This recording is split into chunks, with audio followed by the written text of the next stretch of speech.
Shalom. We're the real Hebrew Israelites, Great Millstone, Los Angeles, out here preaching on the streets of Inglewood. Before we get started, we want to give all glory and honor to Yahweh, Ba'ashem, Yahweh Shai, Ba'ashem, Rakakwadash. All right, double honors to the apostles and elders of Great Millstone who rule well. That's right. Peace and salutations to the hopeful elect who are continuing to fight and teach this thing of ours in truth and sincerity. We're out here on another Saturday here in sunny California, okay, doing our reasonable service for the Lord. We're out here to preach His word, wake up the hopeful elect. That's right. All right, now this lesson in the Spirit, I want to go into, there are no free rides to the kingdom of heaven. That's right. Okay, you have to do the work, okay, in order to show and prove your faith, man. Now this lesson isn't what's the word? It isn't a rebuke as much as it is an exhortation to the sincere believers out there, okay? Because you do have a lot of sincere believers that may not know that it's their reasonable service to go out and teach this word if they understand the doctrine. And more importantly, okay, if you're able-bodied, okay? Because you've had various examples of believers who came out that couldn't walk, they've been in wheelchairs. You even have brothers out that are teaching in sign language, man. So there's no excuse if you're able-bodied, okay, to go out and teach this word. And the only way you're going to be able body is to have an able mind. That's right. An able heart to the Lord, because the Lord can heal. He can heal everything. All your diseases. Yep, that's right. And like you said, it's not really a rebuke. In a sense, it is a rebuke because the doctrine is good for rebuke, exhortation, proof. But really what it is positive pressure, like the brother Dallas said. We're pushing you in the right direction. It might be rough and tough, but we're pushing you in the right direction through the Spirit to come out. Open rebuke is better than secret That's love. right. Right. And this message is primarily for all you Akim, okay? Because this is towards the men, not the women. That's right. Okay? The men were set up to be the teachers of our nation. Okay? That's just the order of things. Bro, and going into those women, not really speaking about you, but like the brothers mentioned, the Isaiah 4:1 thing, the women that are going to survive these troubles are going to find the men that are survivors. And the only men that are going to be survivors are the men doing the will and work of Yahweh Shemel Shai. That's what's going to get you. The Lord's willing to take it out of here, man. You got to do something. That's why the Lord said his yoke is easy and his burden is light. That means actual labor. The men that followed the Lord really went out and worked, doing the works of the Lord. When he left, what did the disciples do? Just sit there? No, they went out, preached. They had a job to do. And not only them, but those that heard them had a job to do, spreading the gospel. Now this lesson is primarily going out to those that are on our live streams and comment boards, putting up all these different precepts that actually go with the lesson. You guys aren't going off doing that, but the majority of you, when you go to your channel, you have no works of your own, okay? There's nothing wrong with supporting the brothers in the Akim that are actually doing the work, but you got to have works yourself. That's right. The fact that you understand this doctrine and you know these precepts, okay, and that's a blessing from Yahweh Shemel Shai, man. You need to go out and put forth your own work, man. Put your own hand on the plow, okay? Can you bring that out? This is Matthew 9 and verse 35. And Yahweh Shai went about all the cities and villages, teaching in their synagogues and preaching the gospel of the kingdom and healing every sickness and every disease among the people. But when he saw the multitudes, he was moved with compassion on them because they fainted and were scattered abroad, his sheep having no shepherd. Then said he unto his disciples, the harvest truly is plenteous, but the laborers are few. All right. Now we know that Yahweh Shemel Shai always deals with small numbers in order to glorify Himself. That's right. And the same holds true now in these last days, in our last final captivity, where we've been in the worst case scenario as a people, man. Okay. For all of us to actually understand this doctrine, the apostles' doctrine, to understand and teach and pray to the name of Yahweh Shemel Shai, you are required to go out and teach your people, man. That's right. You can't just sit on this knowledge or just leave a couple comments here and there and think that you did something, man. All right, that does not count towards your salvation. Right. Now the balance, true indeed. There are going to be just some of those that are helped. Okay, some of those that have a lesser lot in this thing. All right, but it goes by the understanding that the Most High is imparted on you. Right. Okay, if you understand this word, you need to go out and teach, man. It doesn't matter how old you are, young you are, you've been given this knowledge and this doctrine in these last days for a reason, man. All right? I got a quick precept to go along with that. Hey, finish that last verse. No. Last verse, verse 38, it says, "Pray ye therefore that the Lord of the harvest, that he will send forth laborers into his harvest." Woo! So a laborer is somebody that works, man. And this is the harvest, this is the work of Yahweh Shem Yahushai. All right, so how much more important should you take this thing if the creator of the universe has imparted on you the knowledge to teach his people, man? Yep. Hey, that reminded me of Paul when he said some race for corruptible crowns. You think about a professional boxer, they in the gym day in and day out. You know, they eat, sleep, and shit. The gym, man. Yeah. You know, their whole mentality is towards that perfection of their craft. That's how you should be when it comes to the truth. You know. What is up? This is Proverbs chapter 10, verse 5. It says, "He that gathereth in the summer is a wise son, but he that sleepeth in harvest is a son that causeth shame." Hey, read that again, and loud. This is Proverbs chapter 10, verse 5. "He that gathereth in summer is a wise son, but he that sleepeth in harvest is a son that causeth shame." Man, that's it, because it goes to show you that the labor is always there. You gotta remember, in the ancient world, we would leave certain crops and fruits for the poor, but the poor literally had to go out there into the field to get it. They couldn't just sit there, unless it was like the man at the temple. Remember, right? He was asking for alms, but he couldn't really literally move. But then through the name of Yahushua, he got up. He stood up and he's jumping, he's leaping, he's dancing. But it goes to show you, it always takes work, action, labor to do something. The lame man at the foot of the temple, Yahushua even checked him though. He was like, "How bad do you really want it though? Yeah. You want to be healed, but you make excuses that people jumped in the pool before you." He's like, how bad do you want it? Yeah. And what did he say? He said, "You are well again." He's like, "You better stay that way, or something worse gonna happen to you." Man, he pretty much told you better keep on the straight and narrow, or you gonna be worse off than you was. I got something. And going into that, counting the cost too. Like you said, a certain brother's gonna be helps and prophets. You may not be a prophet, but you gotta count the cost. Like, do you know what you involved in? Just because you write comments on the board, hey, he coming for all of us. He coming for our whole nation. So you gotta count the cost. You may die for this thing. You never really even went out there, but you believe, and that's the danger to Esau's New World Order. So do you know what this is about? Like, you're a soldier. Even the farmers and the lame men, the old men, when the battle really came to them, they had to get swords and shields. And the whole shit, we gotta protect our own if they come in here. We gotta be ready for them. So go ahead, huh? If I could just add real quick, you gotta keep in mind, he has all of our IP addresses. Yep. When we upload the videos and we're, us watching these videos, he Search knows. history. Yeah. Hey, Search through the history. spirit. No, I was just saying, hey, so why not fight? You already on the list. You might as well fight. Go out fight.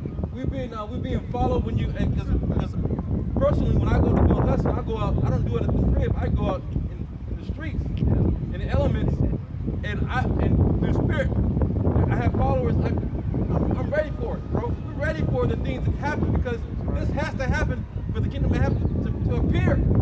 You know, we want this thing to fall apart. You want this thing to fall apart. You don't want to wake up every day doing the same shit, doing the same thing every day. You want something better than this place, man. Right. That's right. And you have to know that your labor is not in vain in the Lord. And also, you live in a society that we're prophesying against. So the more it crumbles, the more it's going to affect your daily life. So you might as well, like you said, Ayan, go all the way. Fight, go hard. Go all the way in the paint. Like this brother said, you in the gym, you're like, fuck it, I'm going to take some hits, fuck it, I'm going to get some hits back. Like this brother say, they can pay for that opening. If this thing is open for you to come into it, time is running out. You got to do something for the Lord. The Lord is like, hey, what have you done for me lately? That's what the Lord is at. Damn if you do, damn if you No. don't. Might as well do it. Yeah. I gotta keep this. This Proverbs 10:26. As vinegar to the teeth and as smoke to the eyes, so is the sluggard to them that send him. Woo! So there's so many beautiful for brothers on the comment boards, hey, but you gotta have content. You gotta have your own works, like the brother said. Yeah, because that's irritating to the Lord, man. It's just like if you go to work and you being lazy, Right. you ain't doing your job. Right. You know, that's a quick way to get fired. Yeah. You know what I'm saying? So how much more when it comes to this truth? You gotta actually go out and perform the duty, man. You just can't know what to do and not do it. You gotta be found working.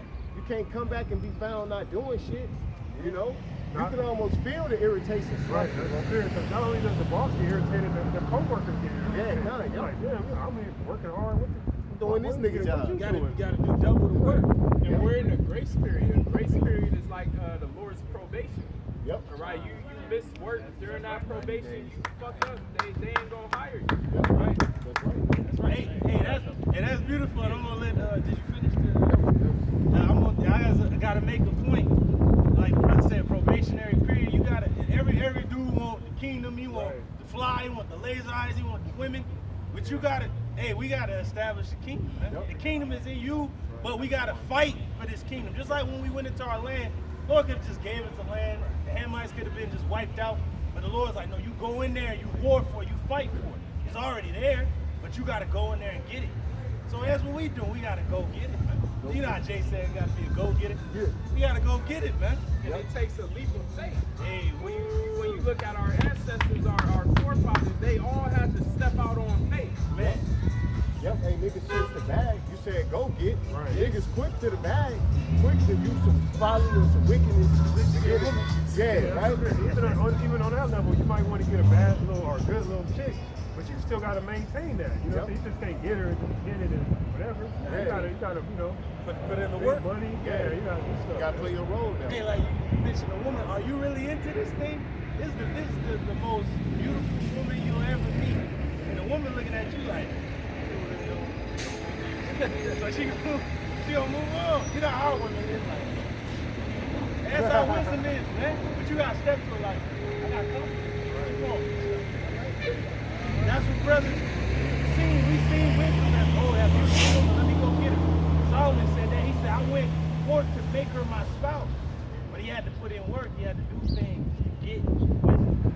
Hey, the Lord's liking us to a woman. So imagine a woman putting in work for you. You would love that woman. You're like, man, she's over here finding stuff. She's putting in the effort. You know what I'm saying? That's attractive. That's attractive, bro. Good. This is Proverbs 25 and 13. It says, as the cold of the snow in the time of harvest, so is a faithful messenger to them that sent him, for he refresheth the souls of his masters. That's it. You got to refresh the souls of the one that sent you, right? Like, that's why brothers is getting on, you know, brothers on the comment boards. It's like, hey, the war is coming to us all, man. Are you ready for the fight? Right. Are you ready? The shield's up, you know? You got to be ready. You got to be ready to fight this war. Hey, fight the good fight of faith. It's a fight. Yeah, we know you, oh, shit. I don't know. I'm scared. I don't know if I can get out there. But hey, the Lord just threw us out there. So what you gonna do? You got all your armor on. Fight. That's where we at with it right now. Right. Yeah, that was it. It's Revelation chapter 3, beginning at verse 15. It reads, I know thy works, that thou art neither cold nor hot. Dog. So you're not hiding anything from us, man. The angels, the Most High, they know the worst of each individual, man. You know, so hey, so yeah, maybe we went on your page and checked you out. You're not trying to impress us, man. Okay, you're trying to look for a course in order to get salvation. That's the main thing, man. Salvation. Man, that's the spirit, bro. That's the apostle to ours. Top spirit, right? That's what got a whole bunch of dudes like bugging out and shaking. That scripture right there. But who said it? Yahushua. I mean, I know that. Man, I know. Come on, you can't play the Lord. Go ahead. It says, I would thou were cold or hot. Hey, choose one or the other. Do you want this weak, faggot ass, punk ass world that's gonna be destroyed, or do you want this kingdom that's coming? Right. Yep. You gotta want something. The Lord's like, hey, shit, do something. Shit, he want his faggot ass kingdom. He gonna hard for it, and we want our kingdom, and we gonna hard for that. So what you want? That's what the Lord is asking you. What you want? Stop playing around. It says, so then, because thou art lukewarm and neither cold nor hot, I will. It's like, or as Kasaja brought out during his precept, being a sluggard, man, being lazy. Okay, that's comparable to being lukewarm. That's not saying that you don't believe, but you obviously not putting your best foot forward, man. The Lord requires much from us, man, especially with the knowledge that He's given us. Okay, we can't just sit on this or keep our talent in a napkin, so to speak. Hey, how are we going to find out what our talents are in this truth if we never stepped out on faith to do the work that's required of us? Man? Or we don't open up the napkin. You know, They double up. You know? It double up. Yeah. All in. All in. Ain't no call or fold. No, you put everything in. That's right. Like Elder Zion used to say, we not putting our eggs in different baskets. We putting all our eggs in this one basket, man. We gonna cash out, man. You know, it ain't even a thought we gonna fall flat. No, we gonna cash all the way in, man. You know? It says, I'll start from the top. Now, it says, so then, because thou art lukewarm and neither cold nor hot, I will spew thee out of my mouth. Okay, so the Most High is not going to deal with you, man. Yahweh Shai is not going to deal with you. Okay? That was going to quick. It's 1 Corinthians 3 and 8. It reads, now he that planteth and he that watereth are one, and every man shall receive his own reward according to his own labor. And that's beautiful. That's beautiful. According to your own labor, that means the Lord is requiring you to do something to forward this ministry. That's not saying that you got to have the same portfolio or repertoire as the apostles. No, they've been given their own life. Do what's sufficient for you in the spirit, man. You know? But it has to be something. Okay, it has to be something. Just typing precepts on the keyboard is not going to do it, man. If that was the case, we'd all be doing that. That's right. Okay? Yeah. That's like you sharpening your sword. Like you know how to sharpen it, get it ready, but do you know how to use it? Do you know how to stick it through a man's heart? And you know what? Why people hate internet gangsters so much is because they wouldn't say the same shit to you in person than they'll say to you on the internet. That's like the same spirit that you is if you on the keyboard with it, but you ain't coming out. Yeah. You were sad over the internet where it ain't no consequence, but you won't come out here and proclaim it. You know. Jake still care about what people think about Yep, you. that's bro. right. What That's the it. wicked, evil-eyed people of this world think about you. Yep. Fuck what they think. That's they right. don't want to, get a little embarrassed about coming out here in garments, standing on the street corner. Yep. But this is the war. He got the edge up, so now they, niggas laughing. Hey, These niggas, man. Hey, Jake is embarrassed, but like, hey, what are y'all trying to say? If you are ashamed of him in this wicked and adulterous generation to proclaim him, he gonna be ashamed of you, man, in that day. What's more shameful than being a nigga? Look at your people, man. What's more shameful than what's around you? Look at where we at. Look at the way niggas wear dress. They wear their pants. Right. They fucking sag. Ass out. Yeah. Look at what they believe in. They celebrate their fucking birthdays. Yep. They all in the silly shit. They in love.